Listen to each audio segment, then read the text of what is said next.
Hello friends, Jayashree किचनमध्ये आपलं स्वागत आहे। आज आपण रोज फालुदा फ्लेवर केक बघत आहे, हाफ के-जी।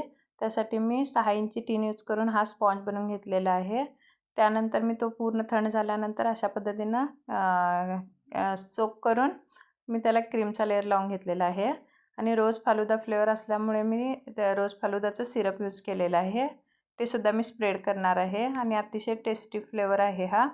त्यानंतर मी सेकंड लेअर उलटा करून ठेवलेला आहे। त्यानंतर तो सुद्धा व्यवस्थित सोक करून घेतलेला आहे आणि पुन्हा एकदा साईडून जे गॅप आहेत ते क्रीमनं फिलअप करून घेऊन क्रमकोट करत आहे मी केक।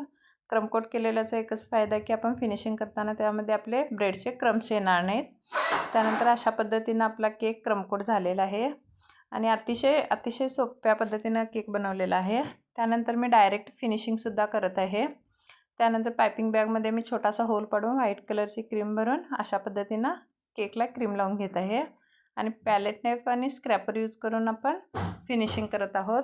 आणि अतिशय सोपा केक आहे, डिझाईन नाही काय नाही, एकही नोझल यूज केलेलं नाही केकला।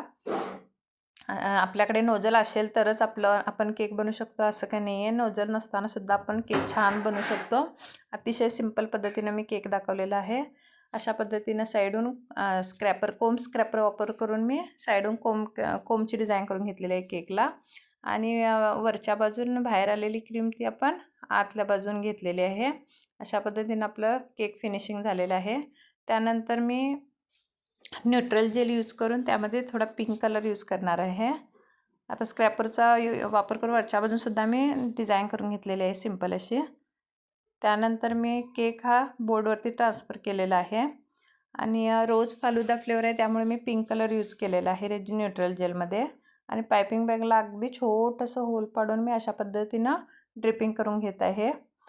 पिंक कलर थोडं न्यूट्रल जेलमध्ये पिंक कलर 1-2 थेंब ॲड करून थोडंसं पाणी ॲड करून फ्लफी करून घेतलेलं आहे हे न्यूट्रल जेल। त्यानंतर पायपिंग बॅगमध्ये घालून मी अशा पद्धतीनं स्प्रेड करून घेत आहे। आपला किती सिंपल आणि सोपा केक झालेला आहे। त्यानंतर मी त्या केकवरती जे मेसेज दिलेत कस्टमरनी ते लिहून घेतलेलं आहे, थँक्यू टीचर बाय श्रीषा, अशा पद्धतीनं मी लिहिलेलं आहे। त्यामुळे त्याच्यावरती केकवरती जागा नाही तेवढं लिहिल्यामुळे त्यासाठी मी जे आपले स्प्रिंकलरचे शेव असते कलरफुल ती घालून घेतलेली आहे।